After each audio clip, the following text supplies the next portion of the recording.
नमस्कार। Dayanand online classes में आपका हार्दिक अभिनंदन करता हूं।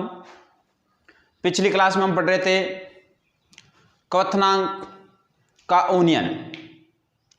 आज का जो टॉपिक रहेगा वह रहेगा हिमांक का अवनमन। देखिए प्रिय विद्यार्थियों, यदि हम हिमांक के अवनमन की बात करते हैं उससे पहले हम थोड़ी सी चर्चा कर लेते हैं कि वर्तमान समय में जो कोविड के कारण जितनी भी आप लोगों की पढ़ाई है वह पूर्ण रूप से डिस्टर्ब है। उस पढ़ाई को सुचारू रूप से चलाने के लिए इस सत्र में दयानंद ऑनलाइन क्लासेज ने लगातार अपनी ओर से क्लासेज देने का प्रयास किया है। इन क्लासों को आप अच्छी तरह से समझें और इनका फायदा लें। ये एक लंबा लॉकडाउन की स्थिति है। अभी कुछ कहा नहीं जा सकता कब तक स्कूलें खुलेगी। जब तक स्कूल खुलती है तब तक जो लगातार क्लास आ रही है उनको ज़्यादा से ज़्यादा समझें और जिनको ज़रूरत है उन ज़रूरतमंदों तक आप पहुंचाने में कोशिश करें। आज हमारा जो टॉपिक है वह है हिमांक का अवनमन। देखिए, हिमांक की हम बात कर रहे हैं कि हिमांक का अवनमन। इस हिमांक के अवनमन को हम प्रदर्शित किससे करते हैं? डेल टी एफ से प्रदर्शित करते हैं। किससे प्रदर्शित करते हैं? डेल टी एफ से। सबसे पहले हम बात करते हैं कि हिमांक किसे कहते हैं, कि वह के किसी पदार्थ का वह निश्चित ताप है। कोई पदार्थ है और उस पदार्थ का वह निश्चित ताप जिस पर किसी पदार्थ की ठोस और द्रव दोनों अवस्थाओं का वाष्प दाब समान होता है। किसी निश्चित ताप पर कोई पदार्थ की ठोस अवस्था है और द्रव अवस्था है, उन दोनों अवस्थाओं पर उसका वाष्प दाब क्या होता है? समान होता है, इक्वल होता है। उसे हम क्या कहते हैं? हिमांक कहते हैं। क्या कहते हैं? हिमांक कहते हैं। तो सबसे पहले यदि हम बात करें कि हिमांक की परिभाषा की, हिमांक क्या है या हिमांक को किस प्रकार से परिभाषा के रूप में हम व्यक्त कर सकते हैं, तो इसमें हम ऐसा लिखेंगे, वह निश्चित ताप जिस पर, कि ताप कैसा है आपके पास में? निश्चित। कि वह निश्चित ताप जिस पर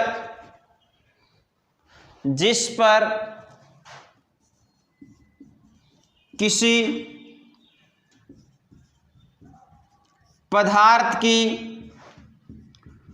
ठोस एवं द्रव, वह निश्चित ताप जिस पर किसी पदार्थ की ठोस एवं द्रव दोनों अवस्थाओं का वाष्प दाब समान होता है, उसे हिमांक कहते हैं। कि चाहे किसी पदार्थ की कैसी अवस्था हो, ठोस अवस्था हो, चाहे कैसी अवस्था हो, द्रव अवस्था हो, लेकिन उसके लिए ताप क्या है? निश्चित है। तो वह निश्चित ताप पर जिस पर किसी पदार्थ की ठोस एवं द्रव दोनों अवस्थाओं का वाष्प दाब कैसा होता है? इक्वल होता है, समान होता है। उसे हम क्या कहते हैं? हिमांक कहते हैं। क्या कहते हैं? हिमांक कहते हैं। अब हम बात करते हैं डेल टी एफ की, यानी हिमांक का अवनमन किसे कहते हैं। तो देखिए, हिमांक के अवनमन में क्या कहेंगे कि जब किसी शुद्ध विलायक में, आपके पास में विलायक कैसा है? शुद्ध। कि जब किसी शुद्ध विलायक में अवाष्पशील विलेय मिलाया जाता है, कि जब किसी शुद्ध विलायक में अवाष्पशील विलेय मिलाया जाता है तो विलयन का हिमांक, कि जब आप अवाष्पशील विलेय मिलाओगे तो अवाष्पशील विलेय मिलाने के कारण विलयन का हिमांक शुद्ध विलायक की तुलना में घट जाता है। क्या हो जाता है? घट जाना। ऊनियन का मतलब तो क्या है, बढ़ना। अवनमन का मतलब क्या है, घट जाना। तो जो शुद्ध विलायक है उस शुद्ध विलायक का हिमांक क्या हो जाएगा, घट जाएगा, और उसे हम क्या कहेंगे, हिमांक का अवनमन कहेंगे। कि आपके पास में सबसे पहले यदि हम बात करें कि हिमांक का अवनमन क्या है, तो सबसे पहले हम ऐसा कह सकते हैं कि आपके पास में एक पात्र है, इस पात्र में आपने क्या मिलाया, शुद्ध विलायक ले लिया है। क्या ले लिया, शुद्ध विलायक ले लिया, शुद्ध विलायक। अब इसमें आप मिला देते हो अवाष्पशील विलय। क्या मिला देते हो, इसके अंदर डाल देते हो आप अवाष्पशील विलय डाल देते हो। कि शुद्ध विलायक था और उसमें क्या डाल दिया, अवाष्पशील विलय डाल दिया। अब अवाष्पशील विलय डालने के कारण ये कंप्लीट क्या बन गया, आपके पास में विलयन बन गया, बन गया। अब विलयन बनने के बाद में हम क्या कहेंगे कि मिलाया जाता है, तो विलयन का हिमांक, कि इसका जो हिमांक है किसका, विलयन का, इस विलयन का हिमांक शुद्ध विलायक की तुलना में क्या हो जाता है, घट जाता है, जिसे क्या कहते हैं, हिमांक का अवनमन कहते हैं। तो हमें यह समझना है कि जो शुद्ध विलायक है, माना कि इसका हिमांक आपके पास में कोई बिंदु था, उस बिंदु, तो उस शुद्ध विलायक में क्या मिला दिया, अवाष्पशील विलय मिलाया, तो क्या बना, विलयन। तो इस विलयन का हिमांक क्या हो जाता है, किसकी तुलना में, शुद्ध विलायक की तुलना में घट जाता है, उसे क्या कहते हैं, हिमांक का अवनमन कहते हैं। क्या कहते हैं, हिमांक का अवनमन कहते हैं। तो इसको आप परिभाषा के रूप में किस प्रकार से लिखोगे, देखिए ध्यान से देखना, परिभाषा के रूप में कैसे लिखना है इसको। परिभाषा में ऐसे लिखना है, जब किसी शुद्ध विलायक में अवाष्पशील, जब किसी शुद्ध विलायक में अवाष्पशील विलय मिलाया जाता है, जब किसी शुद्ध विलायक में अवाष्पशील विलय मिलाया जाता है, तो विलयन का हिमांक, तो विलयन का हिमांक शुद्ध विलायक की तुलना में घट जाता है। तो विलयन का हिमांक शुद्ध विलायक की तुलना में घट जाता है, उसे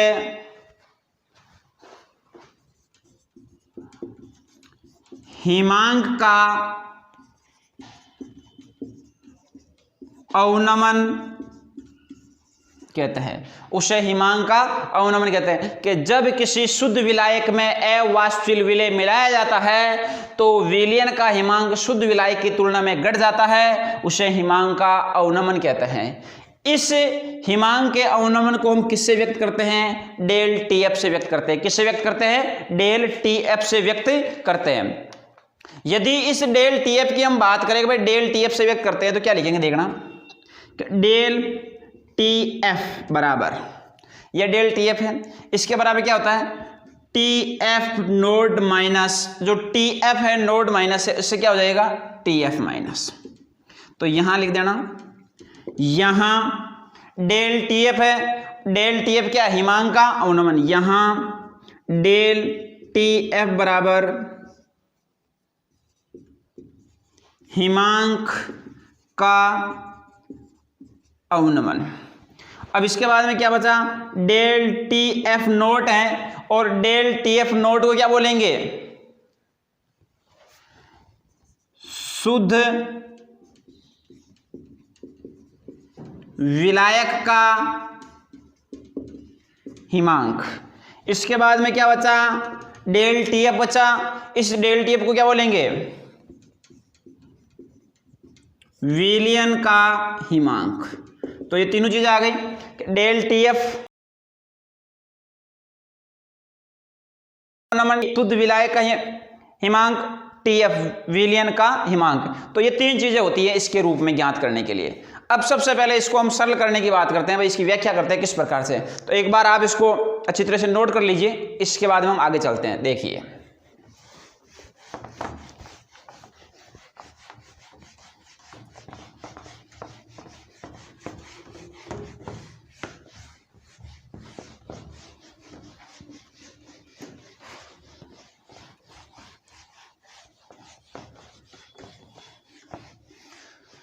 यदि हम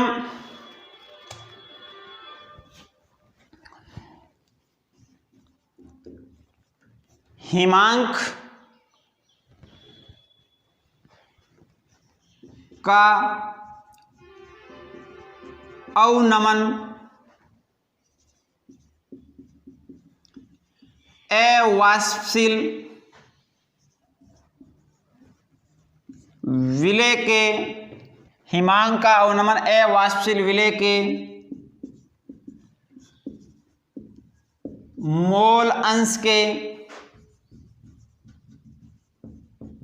समानुपाती, हिमांक का अवनमन अवाष्पशील विलेय के मोल अंश के समानुपाती हो तो। अब यदि यहाँ पे हिमांक का अवनमन है वह अवाष्पशील विलेय के मोल अंश के क्या है, समानुपाती होता है, तो ऐसे लिख लो, हो तो क्या, समानुपाती होता है, समानुपाती होता है। अब देखिए यदि इसमें समानुपाती की हम बात करें तो आपके पास में है डेल TF समानुपाती। मोल अंश को किससे लिखते हैं हम, XB से लिखते हैं। किससे लिखते हैं, XB से।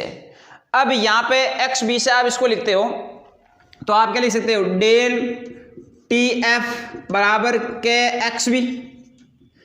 यहां के क्या हो जाएगा, समानुपातिक स्थिरांक, समानुपातिक स्थिरांक कौन हो जाएगा, के हो जाएगा। अब समानुपातिक स्थिरांक हो जाएगा तो KXB है। अब सबसे पहले यदि हम इसमें आप बात करो कि भाई आपको XB ज्ञात करना था, तो पिछले वीडियो में हमने देखा था कि XB ज्ञात करना है तो XB upon XA plus XB, यही था। यदि इसमें आपने XB की जगह क्या लिया था, NB लिया था, और उसमें आपने लिखा था NB बराबर NB upon NA plus NB। N ज्ञात करने का क्या होता है, भार अपॉन अणुभार, यही था। और यदि यहाँ पे हम NB लिखे तो क्या था, WB अपॉन MB, और NA ज्ञात करना था तो WA अपॉन M है। ये कहीं हमने यूज की थी कि नहीं की थी, कि ये तो क्या था, मोल, तो भार अपॉन अणुभार होता है, तो ये मोल अंश के रूप में कहीं थे। तो यहाँ पे क्या आपके पास में XB है। तो देखिए ध्यान से, डेल TF बराबर के के बाद में क्या है, XB। तो XB आपको ज्ञात करना तो क्या लिखोगे, XB upon XA plus XB। Del TF बराबर के, अब यहां पे क्या XB, तो XB के स्थान पे आप क्या लिख सकते हो, NA अपॉन NB लिख सकते हो, NB upon NA plus NB। विस्तृत बता रहा हूं, एक बार ध्यान से देख लेना। डेल TF बराबर के, NB का मान क्या है, WB upon MB upon WA upon MA plus WB upon MB। ये हो जाएगा किसका मान, XB का मान। अब XB का मान ये होने पर हम लिखते हैं यहाँ पे तनु विलियन। विलियन कैसा है, तनु में। अब यदि आपके पास में तनु विलियन है तो तनु विलियन के लिए आपको क्या ज्ञात करना होगा कि WA अपॉन MA। अब WA अपॉन M है, इसका मान आपको नगण्य मानना है, किसके रूप में, WB upon MB, WB upon MB में। कि WA अपॉन M में नगण्य किसके रूप में मानना है, WB अपॉन MB के रूप में नगण्य मानने पर यहां पे लिख देना आप WB अपॉन MB नगण्य मानने पर, यदि आप इस मान को नगण्य मान लेते हो तो नगण्य मानने के बाद में इस मान को क्या लिखना है आपको, सीधा सा पेज यहां पे लिखना है। तो यहां पे क्या लिख दोगे, इसके आगे देखना जस्ट यहां पे कि डेल टी एफ बराबर के W B upon M B upon, इसको नगण्य मान लिया, W A upon M A, del T F बराबर के W B M B into M A upon W A. विपरीत हो जाएगा, इसमें किसी को दिक्कत नहीं है। अब यदि ये मान विपरीत हो जाता है तो मान विपरीत होने के बाद में इसको आप समीकरण नंबर कौन सी लिख देना, एक। कौन सी लिख देना, समीकरण नंबर एक। अब लिखना, हम जानते हैं कि आपने पिछली जो क्लास थी उस क्लास में जानने के रूप में आपने किसका मान ज्ञात किया था, एम का मान ज्ञात था। और एम का मान क्या था, W B upon M B into W है, W B upon M B into W है। ये समीकरण कौन सी हो जाएगी, दो। किसके बराबर, एम के बराबर। तो अब हम करते हैं कि समीकरण एक और दो की बात करते हैं। समीकरण एक और दो से ज्ञात करने पर, या समीकरण एक और दो से, अब समीकरण एक और दो से में क्या करना है कि समीकरण एक में समीकरण दो का भाग देने पर, समीकरण एक व दो से, अब समीकरण एक व दो से बात करते हैं तो डेल, इसमें आपको समीकरण एक में भाग किसका देना, समीकरण दो का। तो डेल टी एफ अपॉन क्या जाएगा, एम बराबर के W B upon M B into M A into W A into, यदि इसको विपरीत करें तो ऊपर आ जाएगा ये M B into W A upon W B. ठीक है, तो एम बी से एम बी कैंसिल आउट हो जाएगा, डब्ल्यू ए से डब्ल्यू हो जाएगा, डब्ल्यू बी से डब्ल्यू बी हो जाएगा। अब यहां पे क्या बचेगा आपके पास में, ध्यान से देखना कि del T F upon M बराबर के इंटू एम है। इसको आप क्या लिख सकते हो, डेल टी एफ बराबर के into M A into M. ये चीज लिख सकते हो नहीं लिख सकते हो कि यहां पे आपने सबको कैंसिल आउट कर दिया। अब कैंसिल आउट करने के बाद में डेल टी एफ बचा और टी एफ को के रूप में आपने लिख दिया। अब एम ए, अब यदि आप इसको नया स्थिरांक के रूप में संख्या देना चाहो तो नए स्थिरांक के रूप में क्या संख्या दे दोगे, यहाँ पे एम ए के स्थान पे क्या लिख देना, आप एफ लिख देना, या आपका यही मान हो जाएगा। तो आप नया स्थिरांक इसको दर्शा सकते हो केवल एक नए स्थिरांक के रूप में ये लिख सकते हो कि डेल टी एफ बराबर के एफ एम। ये f किसके स्थान पर ले लेना आप, एम ए के स्थान पर। ये नया स्थिरांक की हम बात कर रहे हैं केवल, और बाकी आपका मान ये हो जाएगा। तो ये था आपके पास में हिमांक का अवनमन। तो हिमांक के अवनमन की व्याख्या हम इस प्रकार से करेंगे, और ये आपके पास में कंप्लीट हिमांक का अवनमन है। एक बार आप इसको पुनः देख लीजिए ध्यान से, उसके बाद में हम इसकी वापस चर्चा करें। देखिए, हिमांक के अवनमन वाष्पशील विलय में मोल अंश के क्या होता है, समानुपाती होता है। ध्यान से देखिए, डेल टी एफ समानुपाती एक्स बी है, डेल टी एफ समानुपाती क्या है, एक्स बी। अब यहाँ पे आपके पास में तो डेल टी एफ समानुपाती को हटाया तो क्या ले लिया, के एक्स बी, एक्स के को क्या मान लिया, समानुपातिक स्थिरांक मान लिया। अब यहाँ पे देखिए एक्स बी है, तो एक्स बी के लिए आप क्या लिखते हो, एक्स बी बराबर एक्स बी अपॉन एक्स ए प्लस एक्स बी लिखते हो। यदि आप एक्स बी के स्थान पे क्या ले लिया, मोल के रूप में एन ले लिया, तो एन बी बराबर N B upon N A plus N B. यदि आप मोल ज्ञात करना चाहते हो तो भार अपॉन अनुभार लिखते हो नहीं लिखते हो। तो यदि आपको यहां से एन बी ज्ञात करना है, क्या ज्ञात करना है, एन बी, तो W B upon M B, तो भार अपॉन अनुभार है, एन ए बराबर डब्ल्यू अपॉन एम ए, भार अपॉन अनुभार है। अब यहां पे क्या लिखा आपने, डेल टी एफ बराबर के एक्स बी अपॉन एक्स ए प्लस एक्स बी लिख दिया। तो यहां पे क्या, डेल टी एफ बराबर के, अब इसको आपने मोल के रूप में लिखना, तो N B upon N A plus N B लिखोगे। तो डेल टी एफ बराबर के एन बी का मान क्या है, W B upon M B, तो यहाँ पे क्या लिखा, W B upon M B. N A का मान क्या है, W A upon M A plus W B upon M B. अब इसमें आपके पास में तनु विलयन में WA/MA के रूप में WB/MB क्या है, बिल्कुल नगण्य मानना है आपको, ना के बराबर। तो नगण्य मानने पर क्या होगा, नगण्य मानने पर ये मान नगण्य मान लिया आपने, तो डेल TF बराबर के WB/MB अपॉन WA/MA। तो अब इसको क्या करना है, विपरीत कर देना। तो डेल TF बराबर के, इसको ऊपर आ जाएंगे WB/MB, तो ये विपरीत हो जाएगा MA/WA। समीकरण कौन सी आ जाएगी, 1। हम जानते हैं कि m ज्ञात करने के लिए हम क्या लिखते हैं, WB/MB इंटू WA। समीकरण 2 है। अब समीकरण 1 व 2 से समीकरण 1 में समीकरण 2 का भाग देने पर तो क्या लिखेंगे, डेल TF m का भाग देना है इक्वल के WB/MB इंटू MA/WA। अब इसको आप बट्टे में लिखोगे तो सेम लिख दे, लेकिन जब इसको आप ऊपर की तरफ गुणे में ले जाओगे तो क्या हो जाएगा, ये उल्टा हो जाएगा। तो WB इंटू WA, तो MB इंटू WA/WB। अब देखो यहां से MB से MB, WA से WA, WB से WB, बचा कौन, डेल TF/M बराबर K इंटू MA। तो डेल TF बराबर K इंटू MA, ये M यहां पे आ जाएगा नया स्थिरांक के रूप में, MA के स्थान पे क्या लिख देना, F लिख देना। तो ये होता है हिमांक का अवनमन। यहां तक कंप्लीट सबके समझ में आ जाना चाहिए, किसी प्रकार का कोई डाउट नहीं रहना चाहिए। अब हिमांक के अवनमन है, इस हिमांक के अवनमन के बाद में हम पढ़ेंगे वाष्प दाब का आपेक्षिक अवनमन।